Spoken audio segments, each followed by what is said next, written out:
Hi, and welcome to Rise, Heal, and Grow. I'm Leah M. Hill.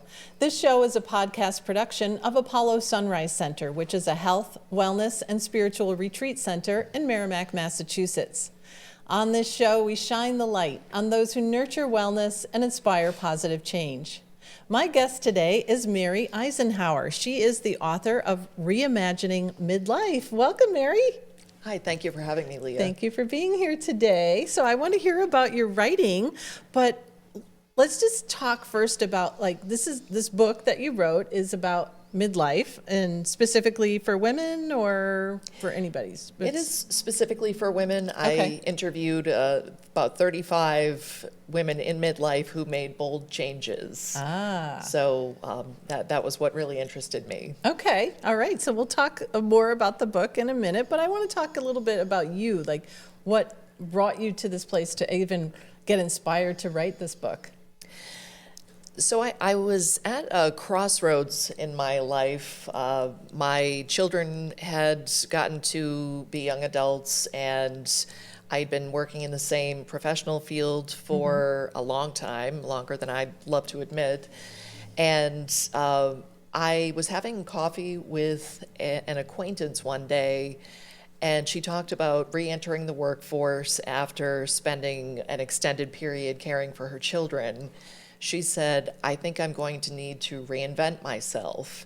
That got me thinking about reinvention for women at this time in midlife. And that led me to start researching women from around mostly the U.S., but some from around the world. Wow, that's great. And it sounds like, though, it grew for you organically because you were feeling that. You were at the crossroads. And I think so many, especially women, I know it happens with men too, but especially with women, like we know what it feels like when you're the empty nester. All of a sudden you have this career that you've been in for a long time, and maybe you know it like in your sleep, like you could do your job in your sleep because you've done it so long.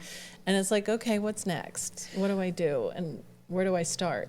Right. And you start asking yourself, is this all there is? Yeah, that's the question. There must be something else out there for me. So that really helped fuel this project. Yeah, definitely. Because in the younger years, you feel like you have so much to look forward to. When I get my career or the relationship I want or the family or something, it's like you feel like you always have something next coming up that you're working towards.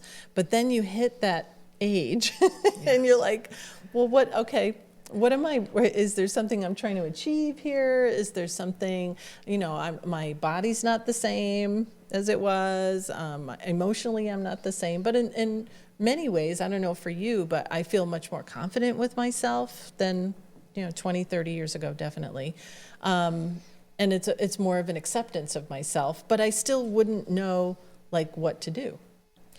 I think some of the identities that we take on start to fall away. If you've had children and they grow up and they're off doing their own things, that identity starts to look very different. Yeah. If you are married, if you have a partner, that probably feels different at this stage of the game. Right.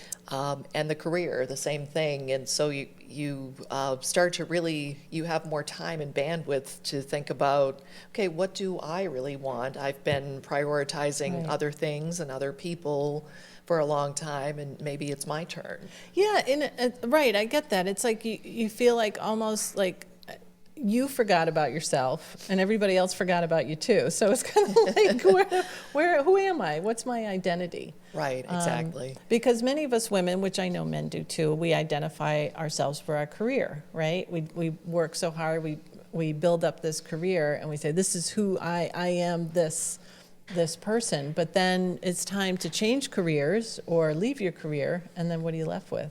Right. Yeah. Right. Absolutely. So when you were doing these, that's another question too, is like what prompted you to write this book, which I'll show too, the Reimagining Midlife, which I got my own copy of. which I got because you were at Voices of the Valley at Yes. Apollo Sunrise Center back in November. So I was able to buy the book yet. I haven't had a chance to read it yet, but now I'm going to. Now It's that on your list. Now it's on my pile next to my nightstand. But what I wanted to ask was, what prompted you to actually write this book based on the interviews as opposed to just writing a book? The women that I met are all so cool, doing such cool things, and so bold that I really wanted their stories to be out there, not just career changes, but lifestyle changes, relocations, going back to school, which is, I think, a big deal at this stage of life. To go back to school now, I go couldn't back to imagine school. it. Definitely That could would be not hard. imagine. I would be like, even when I was getting my MBA, I was like falling asleep in class. I was Right. kind of, Right, because it's I very was working different. full time and going to school, and it was like, it's exhausting. So I can't Right. imagine doing that now. Right. But are there any examples you'd like to share of some of these, changes that these women have made? So, so many of them I'm so inspired by. There's one in particular, a woman that I met on social media who lives in Canada. So in midlife, at the beginning of midlife, she left an abusive marriage, which that's a big deal Yeah. in itself. Yeah. Once she was able to separate herself, take her children with her, she underwent gastric bypass surgery, and which has been just a wonderful thing for her.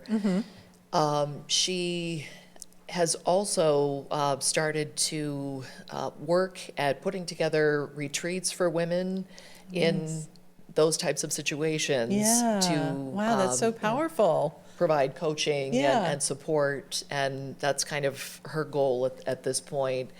So I think I found that very inspiring, that Okay. she was able to make such big changes, some really important changes. Yeah, so how did you like put out the call that you were writing this book and you wanted to interview people? And then they came to you? So I did it a number of ways. I talked to friends of friends. I put it on social media. I actually researched women in different parts of the country and even other countries, and made some cold calls and got some sort of Right. funny looks. Yeah. But most of them ended up talking with me, which was That's great. great. So you managed, though, in I think it was 2.5 years, to interview 35 women Yes. and hear their stories. Yes. Oh my gosh. That is amazing. Because not only is that a true dedication of your time, but then to be able to take sort of the download of what they gave you, especially this example of the woman who left the abusive marriage but now is turning that into a career for herself, or a new reinvention, reimagined life Right. that is based on what's true to her heart and what's close to her. So how did you even manage to put all those stories together in the book? I look back and think, wow, would I do it this way again? I probably would do some things differently. Okay. It's certainly That's a probably true. challenge to work full time and doing Yeah. something else, and Definitely. But it's certainly a passion project, though, and I think that means a lot. If you're passionate about something, you find the time, you make the time, Yeah. and make it all work out. Yeah, you figure it out if you want. You do. Like I'm thinking of someone like that example of what you gave, that is someone who was in such a bad situation that she had to change. Yes. And that is inspiring, because so many of us live with the fear, insecurity of anything, of changing itself, that there's a lot of fear around change itself. But then to read these stories of these real people, they're not made up, they're Right. real people who have made these big decisions, Yes. and have moved through that stuck part. Was there anything in those, like a commonality or a thread in those 35 interviews that you were able to do that helped women get past that stuck space? I think that the common thread is that these women had all been through adversity of some kind, and Yeah. some pretty serious adversity, and that informed them of their own capability. So if you've had some major life transitions, you've had whether it's a death of a spouse or other important family member, friend, Right. divorce, you've had maybe you've lost parents, maybe you've lost jobs, all kinds of different adversity. I think that informs you then, okay, I survived that. I can see. Yeah. make a change if I Right. want to. Right, right. When I you have what when it you takes. realize, yeah, you realize you've gotten through some pretty tough stuff that now you come to a point in your life you've never been before, right? You've never. It's like, oh, I've never realized this is how I even project myself when I walk into the room. It's different. Everything changes when you hit that Right. midlife, and then to be able to say, well, look at all the things I have survived. I can do Yes. this. I can change Yes. this, and reimagine it. So, what are some examples of things that women are doing now that they've reimagined their new midlife or big changes? So another woman that I met lives in California. She had a long career in marketing and communications. Through her own adversity, she took care of her father in the last years of his life. That inspired her to get healthy, and she decided to start hiking as a form of exercise. So she got into great physical shape, still working in her career, and decided that she wanted to hike the Pacific Crest Trail. So that would look different to everybody, whether they wanted to do the whole thing at once, they Okay. wanted to do portions of it. I think for her, it's large portions of it, but Okay. she, through a series of steps, she quit her job and took on some private clients and started to hike the Pacific Crest Trail. Wow. It's sort of like, it sounds like running a marathon that you've never run before. Oh, I think I'll just start running, and then I think I'll run a marathon. I'll do a marathon. Yeah, right. It sounds like that much of a challenge, but wow. So for her to not only have the courage to do that, but to take that leap to leave her job and do her work, it sounds like freelance, do Yes. freelance, but to have the courage to do that and make that change.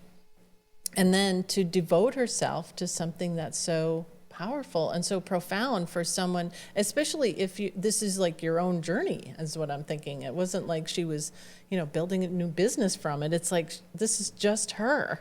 It's just her, and Yeah. she Wow. said that she has learned so much about life and about herself and reflected on so many things in Right. all the hikes that she's done. Yeah.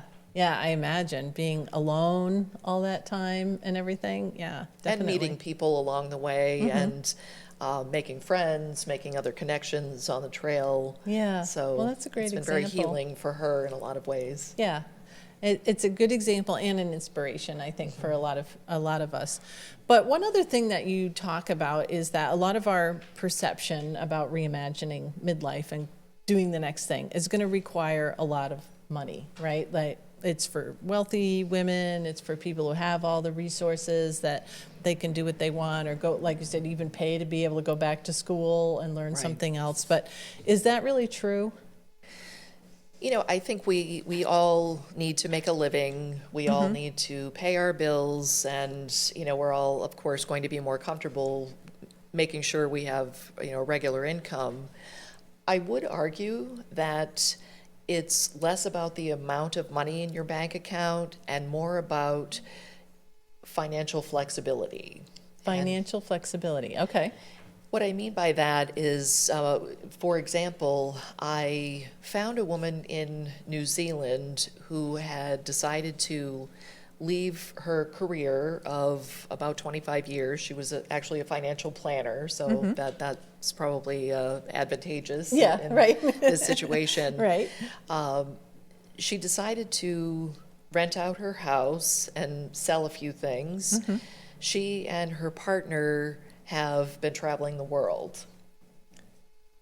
So she has rented out her home. And just using that income to fulfill the desire, the next step to travel the world. Wow, I like that. And she has been writing along the way. So she and her partner, I think, each have a travel blog, and just to nice. bring in some cash. Yeah. And that's not for everyone. Not everyone wants to rent out their home or could rent out their home.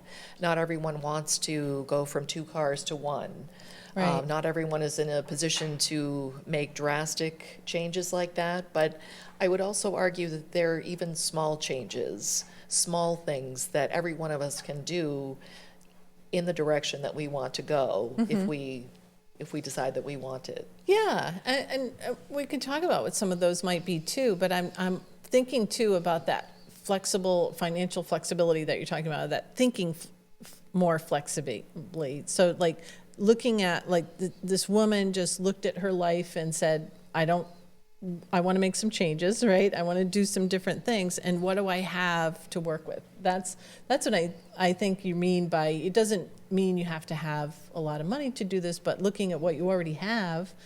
She sold things, so it did require letting go, Right. and letting some things go, and renting out her house is a form of letting go too, because now you have strangers coming in, Living in, and right. into your space. Right. So that's something else to get used to, but it was worth it for her, to live this life. She made it possible. Yeah. And every time I check social media, she is in a new place. One of the most recent ones was Antarctica.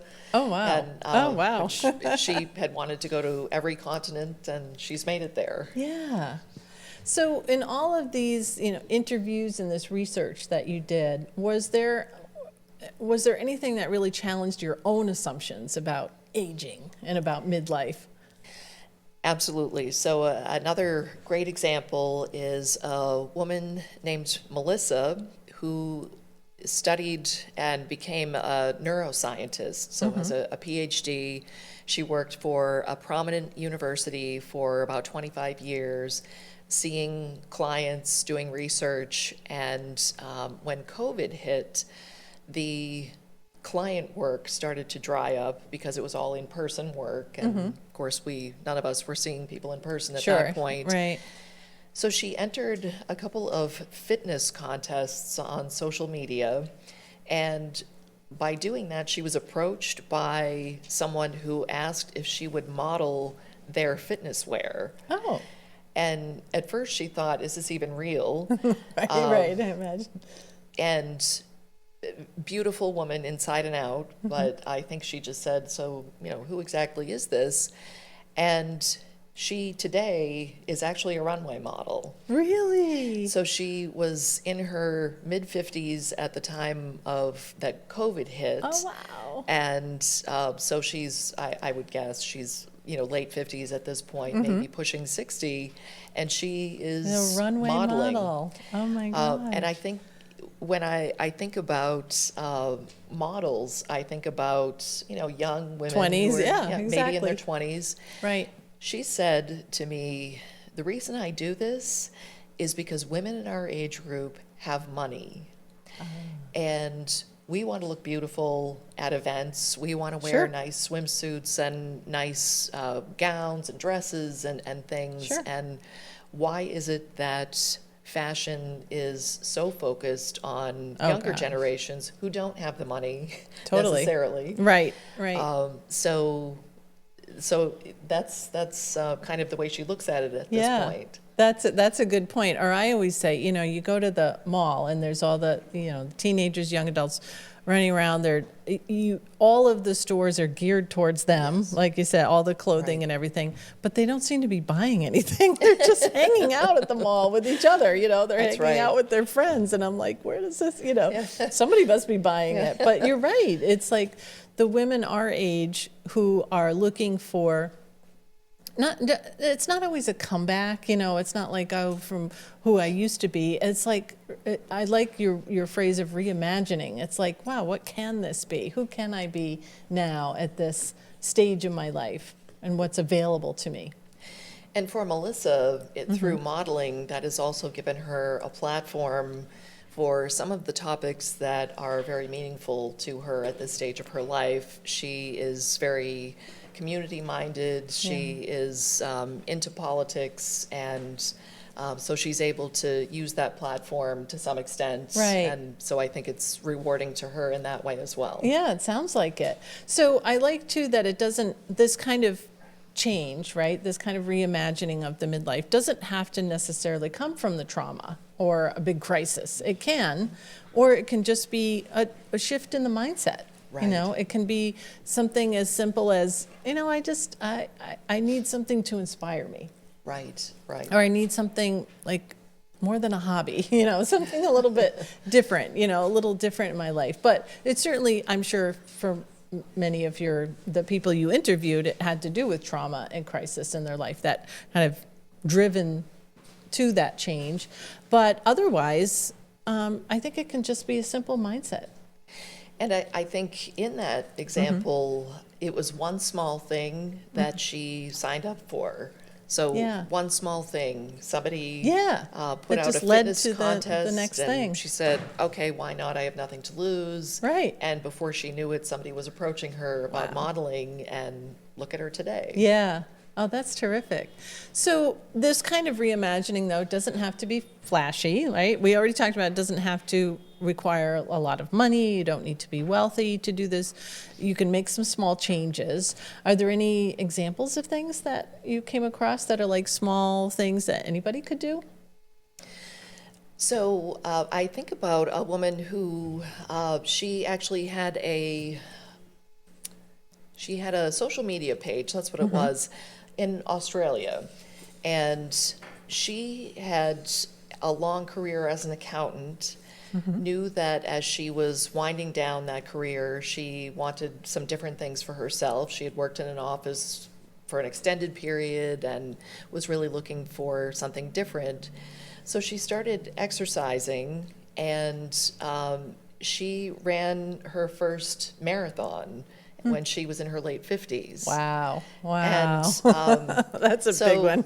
well, it's a big one. I guess you could call that flashy. I think at the same time, she had not lived a life of fitness per se. But that's a very dramatic change. Yeah. And taking little steps to first get out and walk, and then, you know, sort of turn that into running or jogging first, and then running. And then daring to go to events. Yeah. So I think the small steps are what matter. Yeah, exactly. Not everybody has to run the marathon. It's that you can, you know, just start with getting out more and walking more is one simple, free thing to do to help make that change, to take things back. I know a lot of people that change their diet too, in midlife too. They change their whole fitness and their diet, what they eat. And even relocating someplace, and it doesn't have to be far away, but just relocating to, you know, a home that feels more like you. Oh, yeah. Or, you know, going from, you know, a house to an apartment, or an apartment to a house, or I think is that can be transforming for us as well. Just to change the environment. That makes sense too. Right. Yeah. And so many of us, especially in the midlife, we have that, what do we call that, the sandwich generation. You know, you're in your midlife, you still have kids, and now you're also taking care of your older parents or older adults. And so you become not only taking on the identity of the career that you've got and the mom role, but also now caregiver. And then when that all goes away, you know, when the parents pass on and then you're left and the kids are older now, it's kind of like, is it like a shock to the system? I mean, how does that land on people? Certainly, I would say it's different for everyone, and depends what your life looks like and what your goals have been. I'm thinking of another woman from the book who had her share of challenges in terms of marriages and her kids, taking care of an elderly parent, which was specifically challenging. She got to the point where her mother passed away, her children were living on an opposite coast of the United States.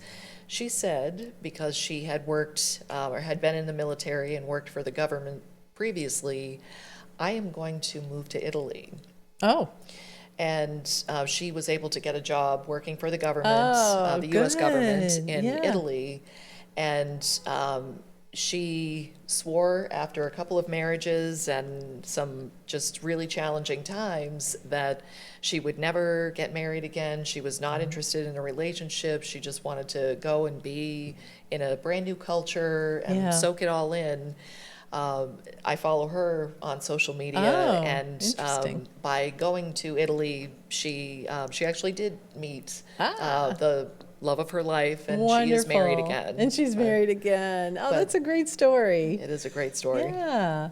So in your work, you also work, is it Dana-Farber? Yes. You work for Dana-Farber. So you work with caregivers, or you want to share a little bit about what you do there? I work in human resources for Okay. Dana-Farber Cancer Institute, and so I am supporting the staff who are delivering care in different ways to the patients who I go there. see. Okay. So it's caregivers, but they're sort of not family members. You're working with the caregivers in a different role. Yeah. So the people Yeah. who schedule patients, the people who check them in when they come in for I gotcha. appointments, and Yep. who pick up their phone calls and help them with their billing and Right. that sort of Yeah. thing. Oh, but it makes sense too that you would, from that career that you have, to like get inspired to hear all these stories of all these people, because you're probably surrounded by that, I imagine. Yeah, all day. certainly. Yeah. It's not always a happy ending Right. in a cancer institute, but I think there is something every single day that is inspiring Yeah. in working there, from the children to of course, the adults, and new treatments Right. being developed, and great donations being made. So, it Oh, can be very definitely. inspiring there. Yeah, definitely. I mean, you think about all the times when you've had a really bad day, but then Right. it's like, that there are a lot of people that have had Much worse worse. days than you have. But yes, Yes. definitely brings up the gratitude for your Yes. life and what you Everything have you in your have. life. Yes, definitely. So for someone who might be like, let's say, paralyzed in that fear mode of, I'm not happy with my life. I want to make a change. I don't have, whatever the resources. I don't know what to do. Is there anything like that you can maybe offer the viewers or the listeners that would help them like change their mindset or get out of that paralyzing fear? I do think it is all about small steps. Okay. And you may or may not know what you want your next step to be. It may be that you're not happy where you are, but you're not sure what's next. I would say take a small step in some direction. So maybe you've been doing the same thing every day. Yeah. Whether it's at home, at work, with friends, you've been doing the same things, and you're bored with that. Just go online, find something near you, something you've never done. Just go. That's It a doesn't good have to be idea. expensive. Yep. Just go and do something different, and kind of open your mind to thinking Yeah. about different things, different potential interests. Yeah, that's good And advice. I would say that if you do know, you have a sense of, boy, I'd really like to be, I would love to be doing more gardening. I would love to start a podcast. I would love to, I'd love to sew beautiful dresses, something like Yeah. that. Take one small step in that direction. Maybe that's just talking to somebody who has done the things that you think Right. you're interested in. One small step, and Yeah. that I think that with some momentum, can really lead to great things. Right. So it's never too late. I do think what you're saying is like, doesn't matter how old you are on that process or on that journey, or where you are in that, how stuck you are, just doing something different, or just going online and looking for something that interests you. I love that. Anybody can do that. That's easy. Anybody can do that. All and you need to make that shift. Yeah. I actually just came back from spending a few days with relatives in the Villages, Florida, which is a large retirement community. And so most of the people that I was around were retirement age, in their late 60s, 70s, 80s. And I was so inspired by the things that they were doing and the way that they were choosing to live their lives. So Yeah. I do think that being in midlife, okay, that's great perspective. To see others that are living that life and living their full life too. Absolutely. I love that. All right. Well, let's just show your book again, Reimagining Midlife by Mary Eisenhauer. So if someone wanted to pick up your book, where do they find that? You can find it on Amazon. Amazon? Okay. Could also go to my website, which is maryeisenhauer.com. All right. And social media too? You're on Facebook? And I am on Facebook. Okay. My Mary Eisenhauer author is the page. Okay, wonderful. Well, thank you, Mary, for being here today. This was fascinating. This was so fun. This was great. Thank you so much. And thank you to all of you who are watching or listening here today on Rise, Heal, and Grow with Leah M. Hill. Please check back soon. We have lots more episodes coming up.